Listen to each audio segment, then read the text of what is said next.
Hi there, I'm just going to demonstrate how you can plot out the proportions of a face quite easily.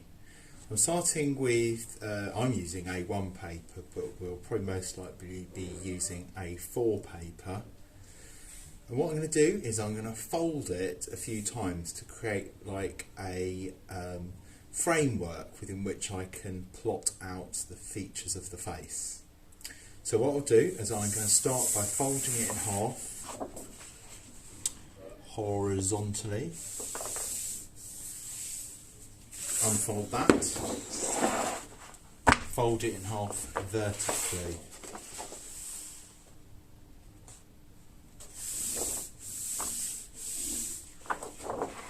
I found the centre of the page, the paper, where it crosses those two folds.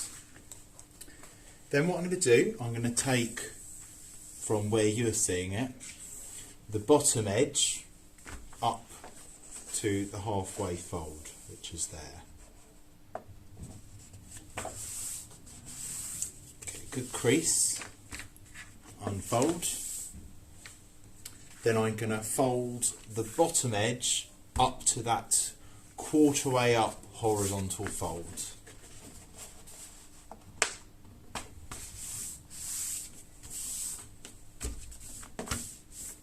Now I'm going to add in, I've got this vertical fold halfway across the paper.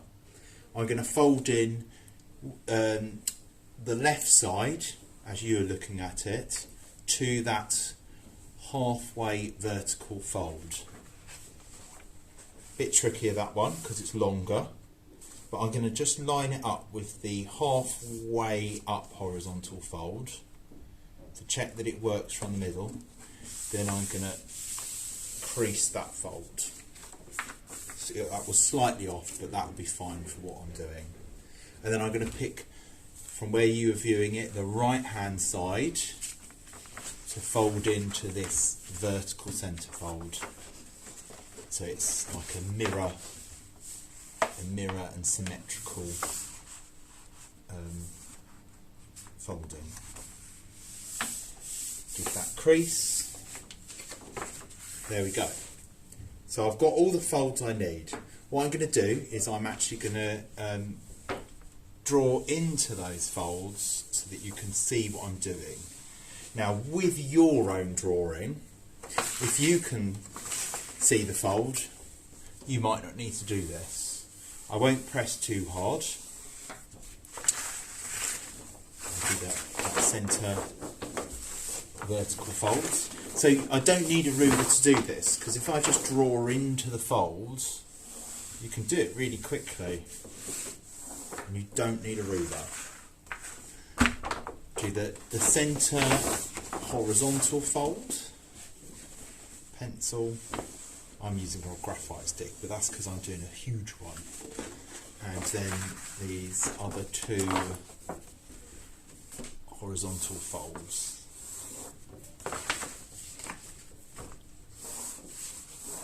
Right, I'm drawing upside down so that you can see it. Right, next stage is I need to do an oval. So the overall shape of the head, I'm not just thinking about the face. So that is going to be ever so slightly in from the edge. So I'm just going to mark off the on either side where the oval will cross this horizontal central fold. Then at the bottom and the top. Now I'm going to hold the pencil in a kind of slightly strange way, but I'm doing it so that it can flow, and I might turn the paper around as I do it.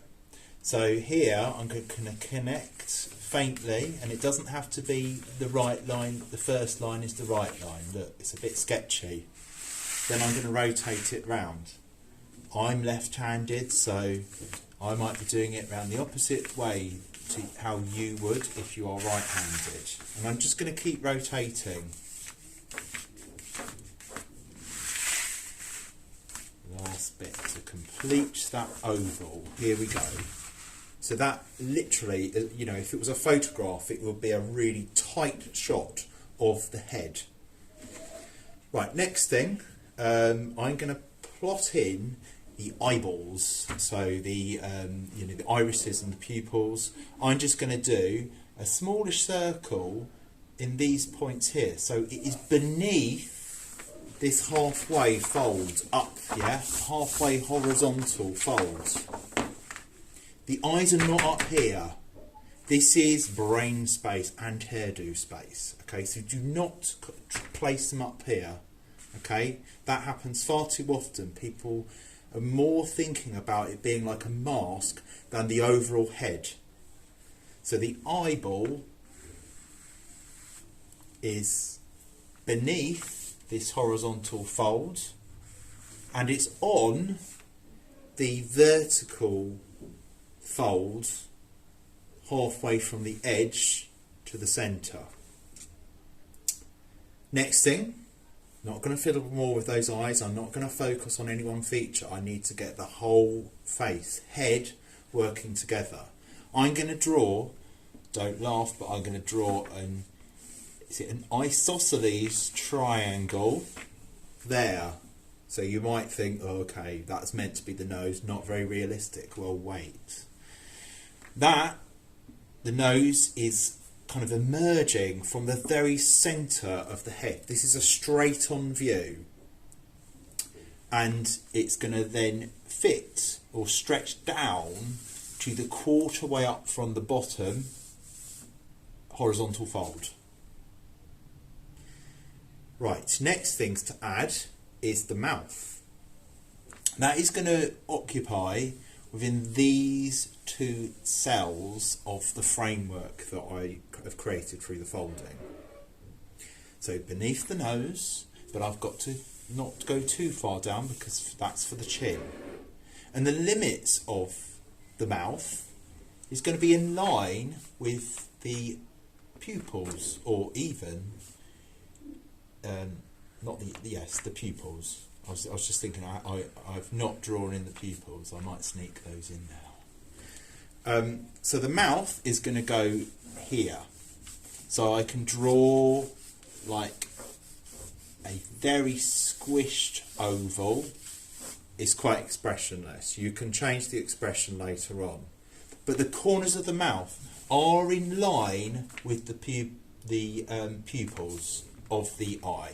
The circle around there's an iris.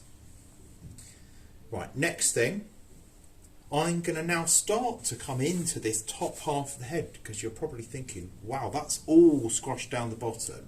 But if I then think about where the eyebrow is, they're relating back to where the nose emerges from the very centre of the face. So I'm going to do a curve like that on either side. So you're coming into the forehead space now. Next bit, I need to depict where the earlobes finish here. It's in line with this quarter way up horizontal fold. I'll just do a little curve there and a little curve there, just to hint. I could pop in a little bit at the top there as well. So the length of the nose and the ear is pretty much the same. I can add in to make these a bit more realistic, these eyes. So I can add in an oval like that. The neck is actually, if you're wondering, is in line with that quarter way in vertical fold. So the neck generally is aligned to where the positionings of the eyes are. Each of us as human beings, we vary very slightly, but this is a very general proportions, just so that it kind of breaks down that barrier to, if any of you think, I cannot draw faces, I cannot draw heads. Now, you can really bring some character and diversity within these portraits that we're going to produce by the choice of hairstyle. So I might do sort of a curly one today. Lovely curly hair. So have fun with that. Maybe it's going to sort of even come up a little bit further outside of the oval. So we've got curly hair. I might decide I'm going to do a bit of facial hair. So I could do a little moustache. Don't see many like that around. Maybe a little sort of goatee beards there, could be. Maybe even a little hint of sideburns. I can add some glasses on here as well. So you're going to have fun with that. Now that nose is still that isosceles triangle. I could actually try and make that look a bit more realistic now. It's like that.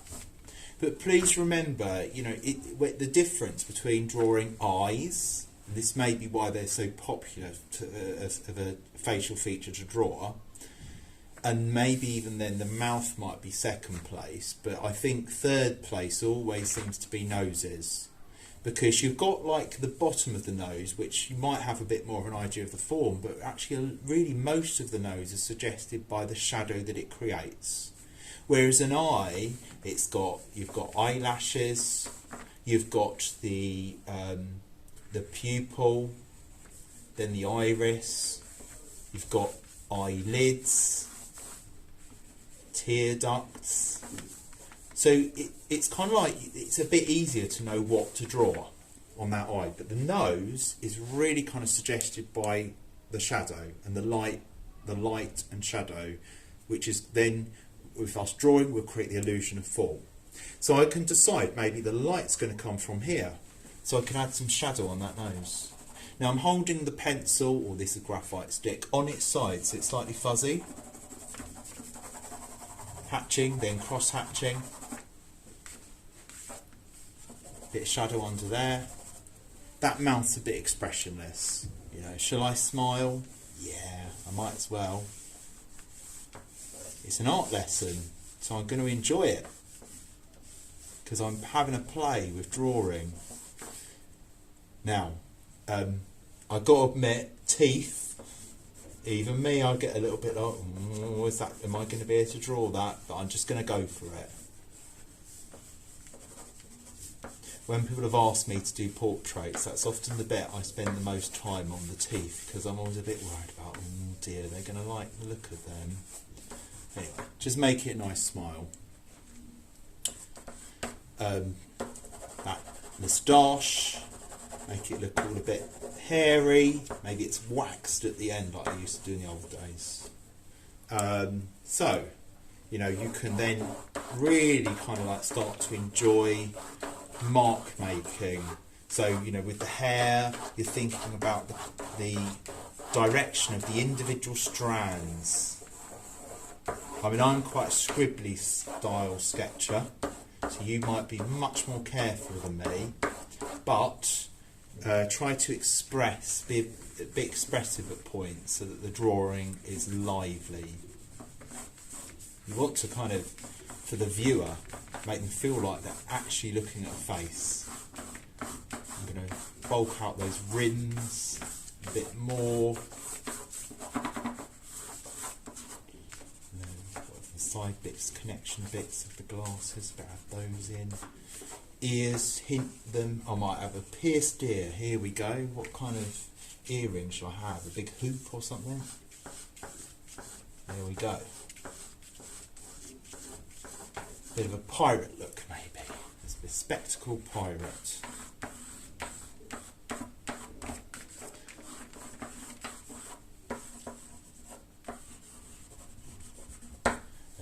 Gap between the teeth there. So, you know, once I'm confident, I can press quite hard. Texture of the lip. I might block out the space around the face, because if I know that's not the face, I might as well. It kind of makes the drawing feel more complete if you do things like that, or the gap in the earring.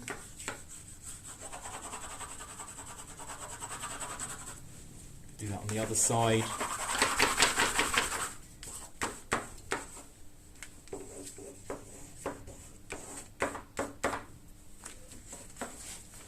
For the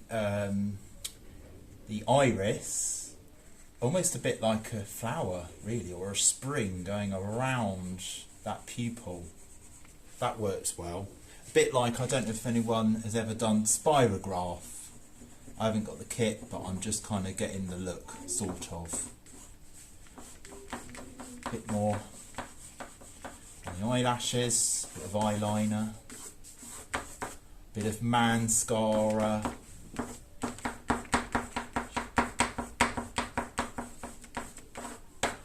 Eyebrows. Oh, I've forgotten them. Probably because I'm drawing upside down.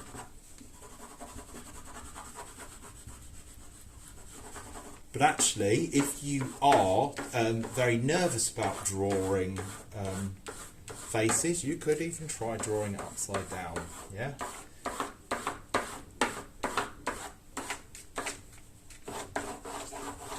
Because if there's actually a specific part of human brains that has evolved just to recognise faces, and if you look at a face upside down, you are using the general recognition part of your brain rather than the specially evolved part of the brain that is just for recognising faces.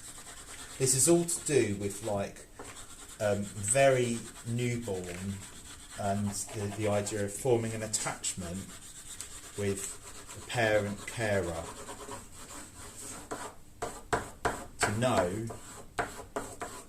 who's near and dear to you, to be able to recognise them.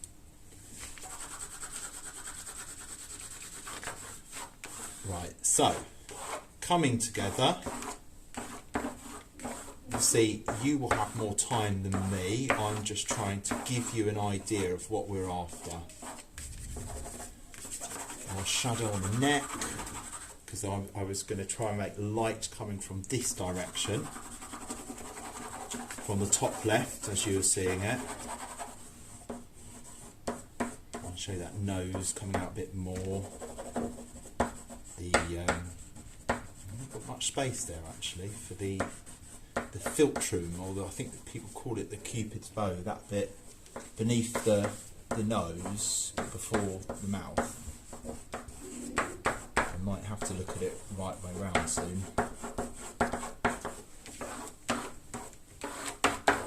Okay, so I'm just having such fun now working on this sketch to kind of really try and make it look like it's jumping off the page.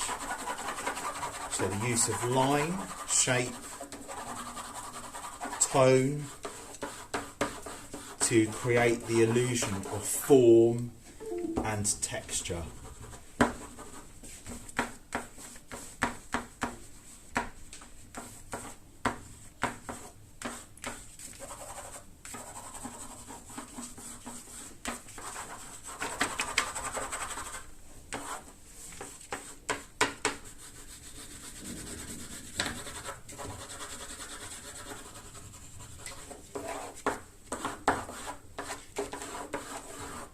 I don't know who this is, but as you draw it, you might, in your imagination, create a story, create a narrative around them.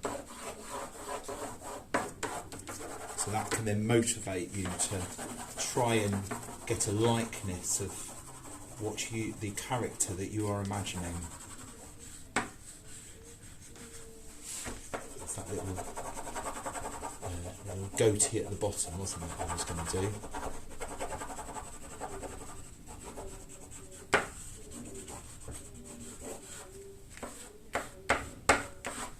Okay, I think that's it. Good luck with your own sketches.